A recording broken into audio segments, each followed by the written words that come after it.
So I'm going to be talking about MTConnect, and I'm going to give you sort of a 10,000-foot view of the standard. The standard, I think if you follow the technical track today, you'll be getting a much more in-depth view of the way the standard works and how to do things like writing adapters and implementing certain bits and pieces, applications, and so forth. So I'm going to try to keep things sort of a high-level overview and just try to tell you a little bit about what it is, the architecture, and a lot of the concepts behind it, and how we came to some of those decisions historically and why we made decisions. And if you have any questions during the talk, you just feel free to jump in and ask me. So kind of like an elevator's pitch for the technical part of MTConnect. MTConnect is really a standards-based platform that enables applications to easily read data and utilize the data from devices. So one of the ideas that we had was to make it easy to use. I mean, easy is a big factor in MTConnect. We wanted to make the protocol as simple and standards-based as possible. Standards means that we're leveraging existing technologies. So when I say easy,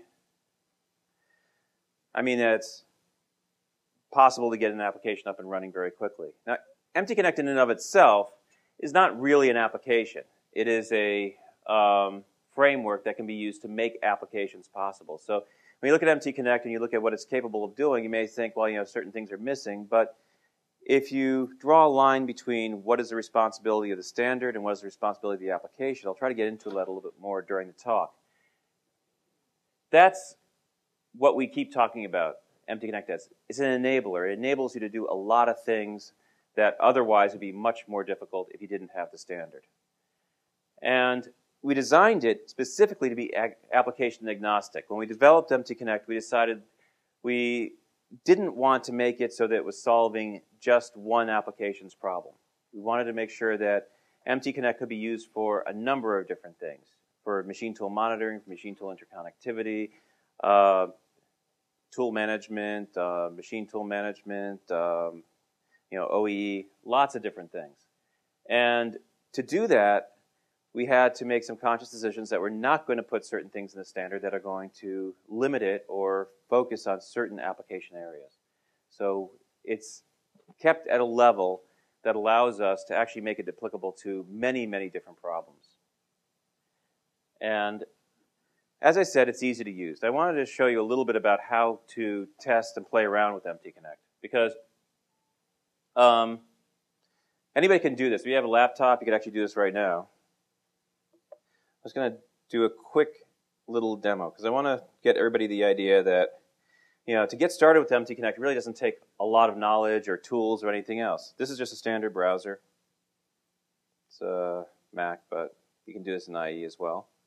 And what I'm doing is there's a MTConnect agent that's always running 7x24, never sleeps, and it runs just a continuous loop of machine tool programs and stuff, and it's basically going through and updating all these attributes. So basically, we have four basic commands in MTConnect. We have a probe, which gives you the information about what you can get from the machine tool. So if you look here, this is the probe. It's giving you data items. It's giving you the type of data item. It gives you the units and a whole bunch of information. This is what's called meta information. It organizes the components hierarchically, so you can see like with the axes, and you have rotary axes, you have linear axes, and so forth. I'm not going to go into a lot of detail. I'll get into more detail about this later during the day. And then you have some controller information and some path information. And here we even have some electrical information coming down here. And we have a hydraulic system as well. Now, I did this just with a browser. This is just straight XML. Anybody can do this. Anybody can do this from any browser you want. If you're a programmer, if you've done any programming, you'll know that getting data using just a regular HTTP URI is very easy. This is another machine that we have running out there. It's also publicly available if you want to play around with it. This is actually a real machine running at a shop. It's a Mazak running over at Task Force Tips, and they've let us put it on the public internet. Again, it's the same URI, 5005. But I want to find out what's going on in that machine right now. all I have to do is just say current. And it'll tell me what's currently happening on that machine. So I can see things like the angular velocity of one of the spindles. I can see the temperature of the spindle is 26 degrees Fahrenheit or Celsius. I can look at a bunch of different information coming off of this device. Again, I'm not doing anything magical or special. That's the idea behind MTConnect. It's easy to use. And that was one of the things that we had as a primary objective, was to develop something that anybody could just get started with quickly. You didn't have to go through a lot of gyrations, or you didn't have to download a whole bunch of special tools and libraries. Basically, start out, if you're a developer, you have everything you need right out of the box. There's nothing special you need to do with MTConnect. Basically, you can get started in about 15 minutes. Even if you want to just test something that you're writing, you can just hit one of these public URIs, get data, start working.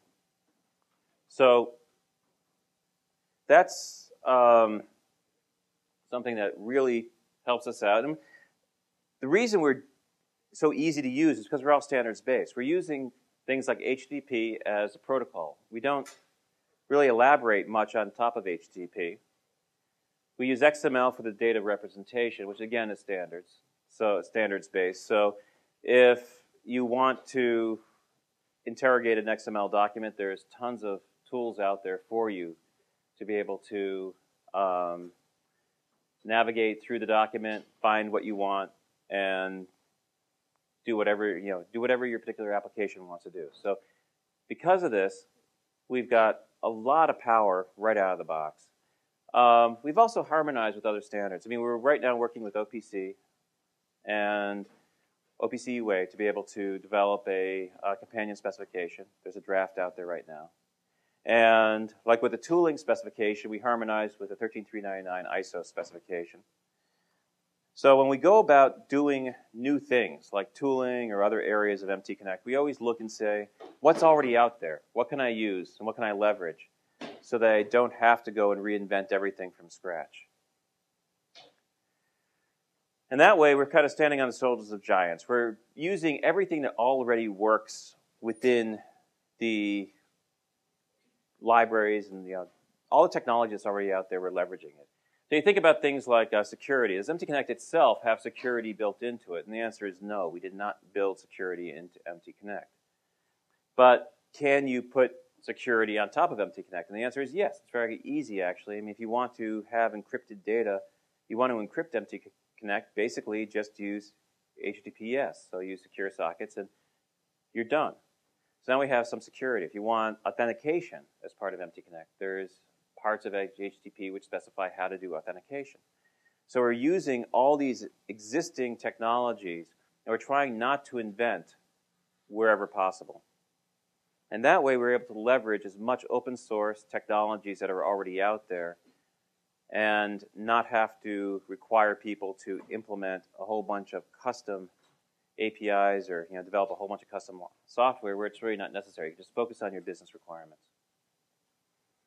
So, interestingly enough, MTConnect is not just about machine tool data. You're not going to just get data off of your CNC with it. I mean, that's one thing that we do. We have a very competent set of vocabulary for CNCs, but we can go beyond CNCs now. We can do things like presetters, and we can do bar feeders, and it's actually been used in many different areas. We even got it monitoring a door as part of a NASA program, displacement sensors. And it's got a very rich sensor-based library right now, which came out in 1.2. So there's many applications to MTConnect. It's way beyond just sort of, can I just monitor a couple of things from my CNC? You can get a lot of data out of it, and it's very rich. The other thing that we're supporting now are assets. Assets are things that are not devices. They can be associated with a device for a certain period of time. They have their own document model. They have their own structure. And the first thing we attacked was cutting tools. So in 1.2, we've added cutting tools to MTConnect. And we're going to be extending the breadth of MTConnect into things like parts. So coming up with a parts and dimensional metrology standard that's going to hopefully leverage what the guys over at NIST are doing right now. And make it so that we cover the entire wealth of data you can get off the shop floor. But again, we're not limiting ourselves just to machine tools. We're also going into other areas now, peripherals and other devices. We want to get into robotics and various other components that make up your whole manufacturing environment. So let's cover a little bit of the technical history of MTConnect. So it started out in around 1996 when the idea was originally formed that we wanted to create a standard to be able to get data from machine tools. It was very ambiguous at that point. I started on the standard sometime around 2007 when the development of the actual standard began. And we originally chose HTTP and XML right up front as the protocol and representation of the data because they were the industry standards, and it was the easiest thing to work with at that time and actually at this time as well. And because we chose all these industry standards, it was very easy to be able to implement an initial version of MTConnect and as well to be able to test it. So we had all the tools we needed to basically play around with it, do sample applications, and come up with some interesting open source libraries that used it without having to go into a lot of development effort. When I first went through it, I don't know if people are familiar with these other standards like SNMP. MDDL is something you probably aren't familiar with. It's a market data definition language which you use for streaming market data.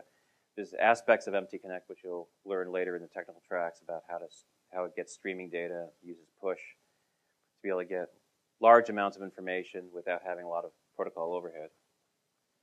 And the other thing we wanted to do is we didn't want to lock it into, let's go out there and define everything up front. So when we started MTConnect, we said that we're not going to cover 100% of the domain because that's going to take us forever.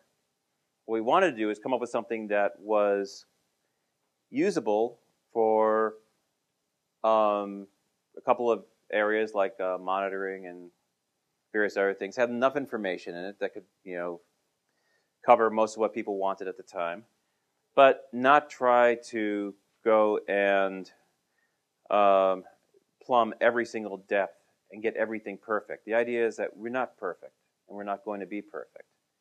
So we want to make sure that with MTConnect, we always do enough, but not too much. And it's a delicate balance about where you stop. A lot of what we do is we actually time box our development of MTConnect so that we put a cutoff date, and at that time, we basically say, okay, we've done enough now, let's release it, and then we can go on to the next version. The reason we're doing this is because if we wait too long, then the value we've already given or we've already developed won't get out there. And we want to make sure we want to get the work that we've done out there into the environment to get it tested and used, and people actually play with it and see how it works. And then we can make adjustments if we need to. And we've actually extended out the standard quite a bit. We made adjustments and refinements. Most of it still looks a lot like it did in the first days. I mean, there's not a lot of, if you implemented a 1.0 version of your app and you go to a 1.2, there's not a lot of changes you need to make. A lot of it's just extended vocabularies, extended data item types. But again, we're going for an incremental approach. We're not going to try to attack every single thing, like even in cutting tools, we're not attacking every single thing at the first case. We're doing enough to be able to solve problems. And the problem, like for cutting tools, is to be able to get data from presetters to machine tools and back and check expiry and life and so forth. So that's our general development model. We've gone through 3 releases so far. After IMTS 2008, we released the 1.0 version of the standard. In 1.1, we added the condition model. So basically, in the 1.0 version, we had this concept of alarms. That was a very sort of generic top-level thing. Didn't work very well. In 1.2, we added this idea of a condition. A condition is something that monitors the state of a particular type of thing, like a temperature or a fault within the system. There are three different types. Something can be either running normally, can be in a warning state, which means it's trending towards a fault, or it can be in a fault. We added, so that was one of the big additions to 1.1. We cleaned up a lot of the vocabulary issues that we had in the 1.0 version, so things like spindles and rotary axes, which are sharing the same physical item on the machine tool. We merged those into the same concept of a rotary axis. And we also added support for multipath machines, so some of the more complex machine tools that have multiple turrets and heads and so forth are now covered as first-class entities and very, very well modeled within MTConnect. 1.2 is another big release. In 1.2, we added the capability to monitor, I think John was saying something around the order of 2,600 different types of sensor data right now. We're also able to now represent tooling within MTConnect, which means that if you want to do a tool tracking system within your shop, we've greatly facilitated that. Companies are now adopting or working, and you'll see it out in the demo, are adopting MTConnect to be able to represent that data on things like RFIDs and within the tool management infrastructure. So if you want to develop a tool management system, very easy to do now with MTConnect. We basically give you the template, so you don't have to do another like custom tooling implementation. Basically, if you use this thing, you'll be able to work with other vendors and say, okay, we just adhere to the standard, then the machine tool builders can use the tooling data, and the presetters can use the tooling data, and everybody will be happy. So that's, I think, at 30,000 feet, what MTConnect is. So I'm going to drop down to about 20,000 feet now and go through some of the architectural concepts that are behind MTConnect. One thing that has, is still a controversial issue is the read-only nature of MTConnect. When we first started with it, for various reasons, we decided that the standard was going to be read-only, meaning that with MTConnect right now, you can't actuate anything on the machine tool. So I can't say remotely with MTConnect, cycle start. And I can't adjust machine tool parameters using MTConnect directly, but I'll get into how we do that in a slightly different way later. The idea was, when we were first starting this, that if we try to do read-write, and we try to get the standard to be able to modify machine tools on the fly, the reaction in the industry was going to be basically fear and loathing. So we decided that read-only would be a safe way to be able to start out. And eventually we said we were going to get to write. But interestingly enough, we found some ways to keep the standard read-only and not have to go to write and still get almost everything you need out of the standard. And it actually gives you an interesting new architecture which forces, I think, a better distributed systems model. And I'll go into that a little bit later. But this has been it's been contentious because a lot of people come back to us and say, well, you really need to be able to write back, we need to be able to send files or programs and so forth, but we're really trying to resist that as long as we possibly can and make sure we take all this, because then you start getting into security and a lot of other issues that I think will make it harder to use, make the standard more complex and the APIs more complex. So we're really trying to stay away from that right now. So people are familiar with like a network stack model. This is basically it for MTConnect. We got the physical network at the bottom, then you got IP, TCP, HTTP, and then MTConnect kind of sits up here in the middle layer, kind of a session layer almost, and then you have the application up at the top. So the application uses MTConnect. MTConnect itself is built on top of HTTP, so we're just using a straight HTTP protocol here. And this stack is like a standard stack you're going to find on any machine. So MTConnect layer is actually a fairly thin layer. If you think about the responsibilities of what MTConnect provides and what services it provides, it's basically, you consider it just like a little web server that's implementing the HTTP protocol, like any other web server out there. And the application is interacting with MTConnect just like it would with any other web server. Think of any web server out there on the internet right now. MTConnect is just yet another one. And what that means is really, it's simple. Again, I want to keep kind of stressing that. The way that the protocol that we've used, or the style of protocol that we've used, is what's called REST.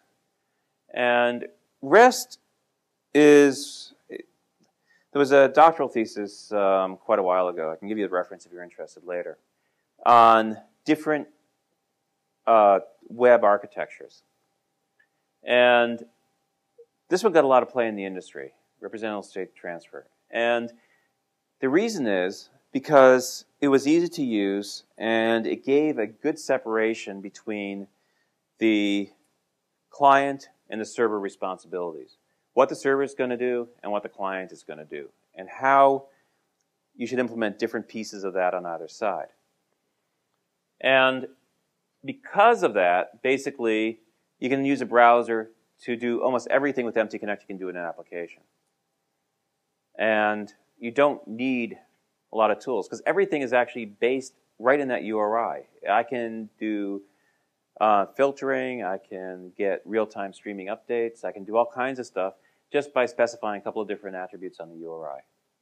And that path basically allows me to tell you which device I want to get, or which asset I want to get, and so forth. So what this also brings is the server itself doesn't really care what's going on in the client. The client application doesn't authenticate, doesn't retain any session. So there's no session information within MTConnect. And you'll see that as you go through the technical track today. I just want to make sure everybody understands that your client is responsible for doing things like reconnections and figuring out whether you need to catch up. And everything inside of MTConnect enables that. So we enable you to be able to put full fault tolerance on your client application without having to have an explicit session kept up at the server. So the server doesn't have to know about you.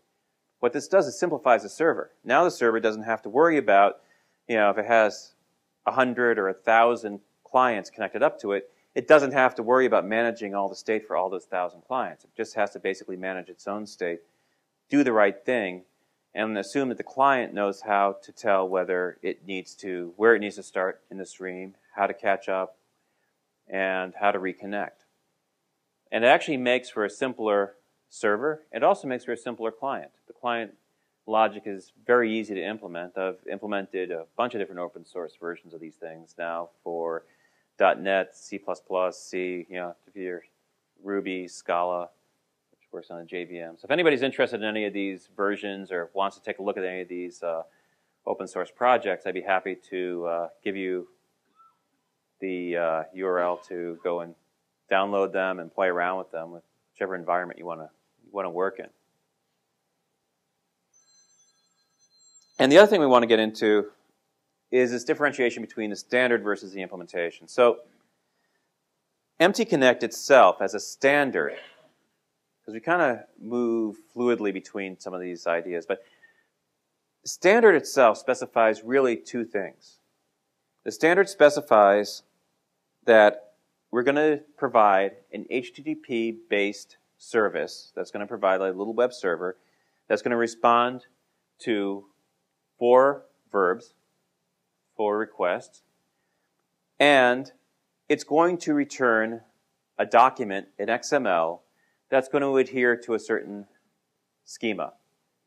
And it's going to adhere to what we document in the MTConnect standard. Those two things are all we really specify. We don't specify what platform you have to develop on, what you want to do, and you'll see, there's a couple of different options out there right now. That Frampton has a version. There's a reference implementation in C++. There's a lot of implementations out there. We specify just that it has to be HTTP and it has to be XML. So when you're looking at MTConnect, there isn't like one way to do it. You could implement it yourself if you wanted to. If you wanted to follow the specification and basically go through and implement the protocol in your own web server and whatever platform you wanted to, you can actually implement a full compliant MTConnect server or agent without using any of the stuff that we've done. we've only done the implementations to make it easier. The implementations that the Institute has done and a lot of the open source projects that we're supporting are just to make it easier for people to get started. So that when you want to implement something in MTConnect, basically you don't have to start from scratch. You can download software. It's not going to cost you anything. There's no licensing associated with it. And you can get started quickly. So I did talk about, the implementations I'm talking about, basically there is a reference architecture and a reference implementation that we provide to make it easier for you.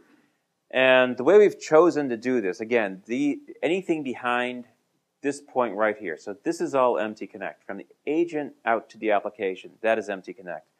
Everything behind the yellowish box is just what we've done to be able to provide libraries and technologies that make it easier for you.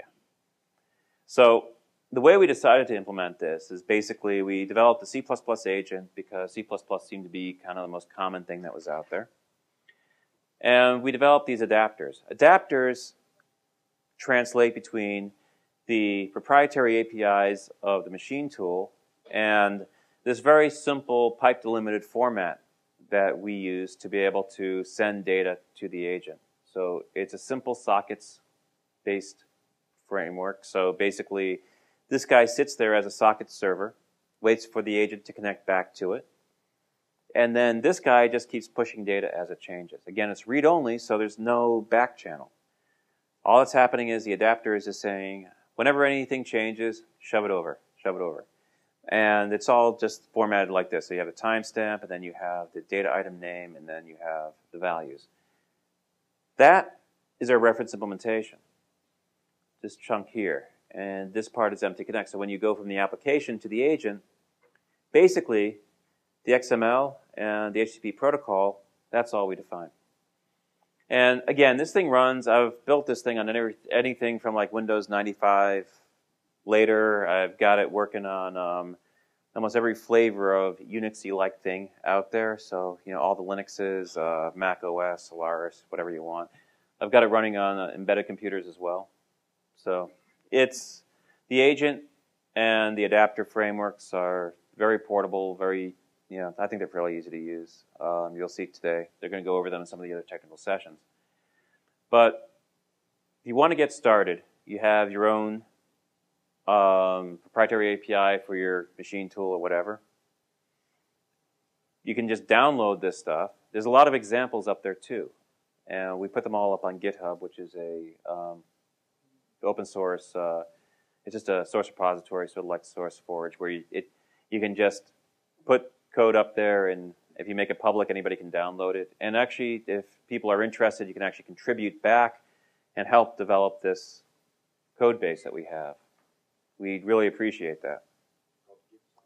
GitHub, github.com. I can send out all the links later.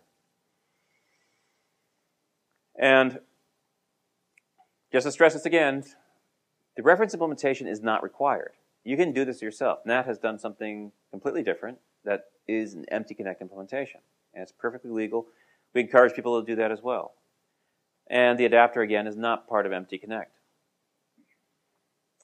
And the architecture, the reason that we did it in two pieces instead of in a single piece, in other words, we have this adapter agent separation, was mainly for flexibility, because when we were looking at some of the machine tools that were out there, some of them were the controllers were using, you know, technology that was 15, 20 years old. And trying to run an agent on that technology was impossible. So we could run, sometimes we could just run the adapter on it. Sometimes we could run the adapter and the agent. So being able to put a separate piece out there that was very, very, very lightweight was actually a benefit. Like on Windows 95 or something, this guy can just sit there. If you want to, you can take the agent, you can deploy it next alongside the adapter, you can deploy it on another machine. It allows for a very flexible deployment architecture. And that's the whole reason that we separated these two components. And the agent itself that we built, the reference version of it, it's all provided in C++. It's an open source BSD license. If anybody's familiar with Berkeley software licenses, development licenses, They basically allow you to copy it, modify it, redistribute it, sell it, do whatever you want with it. We just prefer that you don't try to come after us and sue us for your use of it. You're responsible for your own use of the software. We are not responsible for it, and that's what the BSD license says. We made sure it was cross-platform. We wanted to make sure that we could handle as many different types of implementations that are out there. So we wanted to make, we didn't want to be just Microsoft-centric in case you're using other operating systems. And we also wanted to make sure that it was very efficient and could run on low memory, low CPU implementations. Actually, out on the show floor, we're doing the tooling demo. Little boxes that are sitting next to the RFID, bailiff RFID readers are running a full MTConnect agent and adapter that attaches to that RFID. It's actually doing a full implementation. So that's a simple little ARM9 implementation. So it can run on a fairly small platform. Again, just straight TCP/IP. And the adapter library is similar type of thing. It's all written in C++ and very simple socket server, and you can deploy it anywhere you want. And there are many examples out there of how to do this. So let me get into a little bit of newer things that you're going to see out on the show floor, and I think maybe some other people will talk to in some of these other tracks. We talked about this at the TAG meeting, so if you were there, this will be a little bit of review, but we're working on this new way. We talked about the idea that MTConnect was a read-only protocol. And why read-only was okay?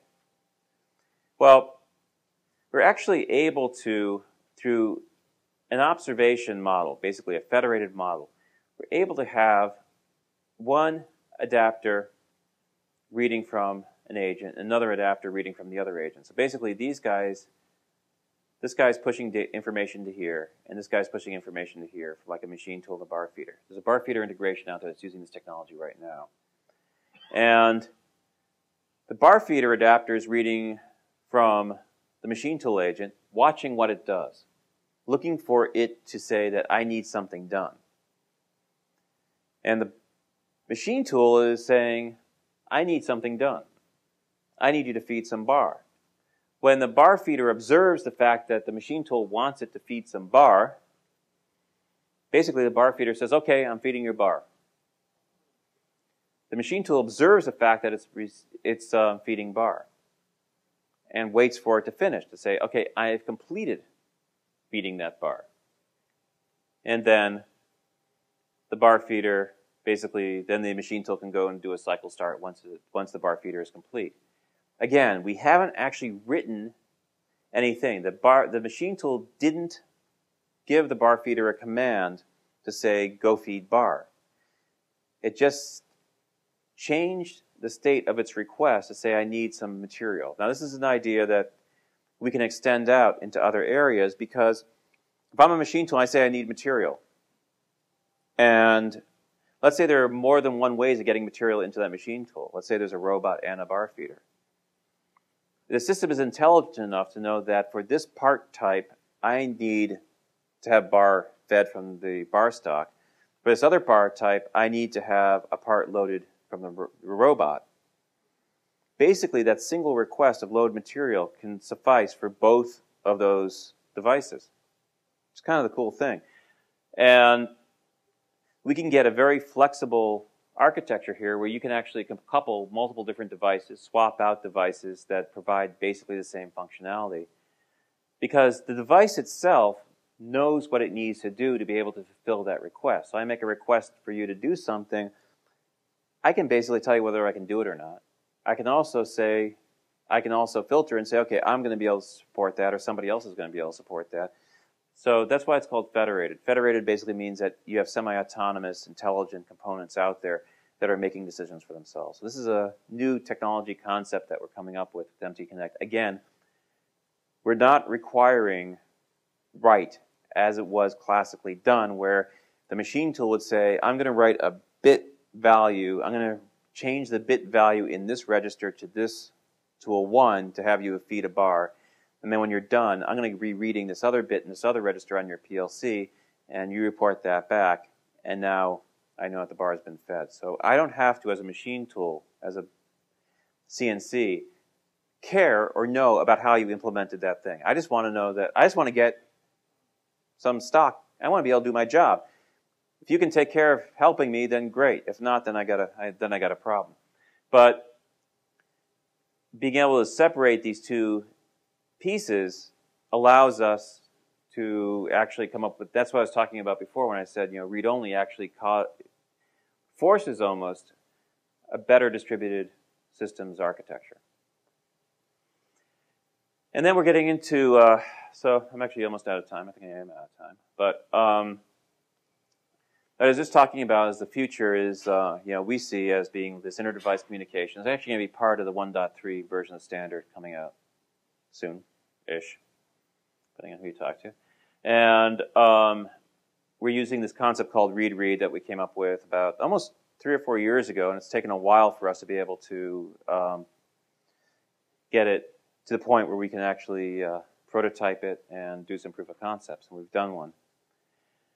We're going to be working on more assets, parts, pallets, work holding, etc. All kinds of things that are basically used in the manufacturing process, have information associated with them, but are not devices per se. Like a pallet is not a device; it is something that's associated with devices and can be moved around. And if you have Palletech as a device that manages pallets for machine tools then get the pallet, and you can watch the part that's associated then with that pallet. A lot of stuff we can do with that. And we put metrology into it. We get into being able to track what part was manufactured on what machine tool and what operations were done and so forth. So that's the exciting thing there. And that we're also working on those areas. More devices. Pallet management, coolant conditioners, conveyors, robotics.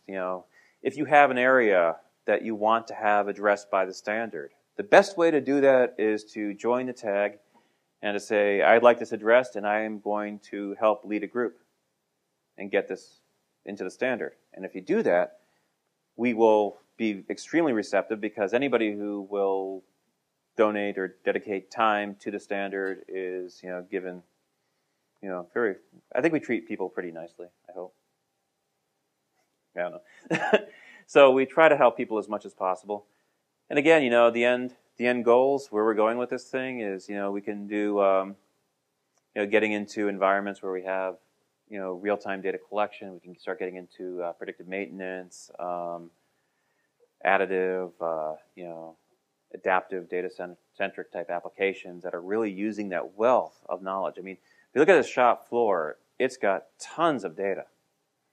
I'd say probably about 99 point something or other % is usually dropped on the floor. But there's a ton of data out there that's being produced every single second from machine tools. And if you start to collect that and analyze it, there's a lot that we can do to be able to get towards, Cyberdyne. Everybody familiar with that company? Yeah. Part of, Terminator, Skynet. They turned into Skynet. Yeah. And then, they took over the world. But, we'll try to stop before then. But this enabling technology is basically the way that we can start to get to the next level of manufacturing. So that's about all I have for you at the high level of MTConnect. You'll get a lot more detail as far as the various technologies I've gone over. I just want to give you sort of a flavor and a cook's tour of everything that we've done within the standard. Any questions? Yeah, sure. On your federated slide, and this is getting into more detail than you want to in this session, but it looks like your adapter is actually bidirectional instead of one-directional. It looks like the data is flowing from the agent pack to the adapter to the machine. Well, the adapter is actually just, you could do this either as two applications. And in the case of the bar feeder demo, I just drew this because it was less lines and boxes. But there's actually a separate application here. So you have the adapter pushing to the agent, then you have a separate application here, which is reading from this agent and kind of communicating back in. But the idea is that the adapter only updates its own agent. It doesn't update this agent. It's reading from this agent, observing this agent, and then making changes here. Now, if there's nobody else listening over here, it's not really its problem. It will do the right thing. and it will observe to make sure, like, you know, for fault tolerance and reliability, it will observe this guy to make sure he's still there, and there's heartbeats and a whole bunch of other things associated with MTConnect to allow him to get the real-time status of this machine tool. But he's reading from this agent. He's not writing to the agent. That's kind of the operative idea. He's only writing back, changing, representing his own state in that right-hand box. Again, this is a new concept for this industry, and I'm not sure there's something like this in many different areas, but I think it's really elegant, and we're trying to take this as far as it can go and do some more proof of concepts at some other shops to be able to prove out that, you know, this is really a good thing, or, you know, maybe we'll run into some, you know, showstopper problem. But so far, the initial implementation of this was very, very successful. And right out of the box, it was fault tolerant. I mean, they unplugged the cable and the thing just did the right thing. Seriously, and they plugged it back in and it did the right thing. So that kind of surprised everybody. There was no code around that. It was just kind of like it worked. So there's areas here that I think have a lot of merit because it simplifies the implementation of both sides. And I can go into more, I'm not sure if it's going to be covered in any other sessions, but I mean, there's Mazak and LNS have the proof of concept out on the show floor right now as a demo. And you can talk to them about how they did it. But we feel there's a great wealth of benefit in that implementation. Other questions?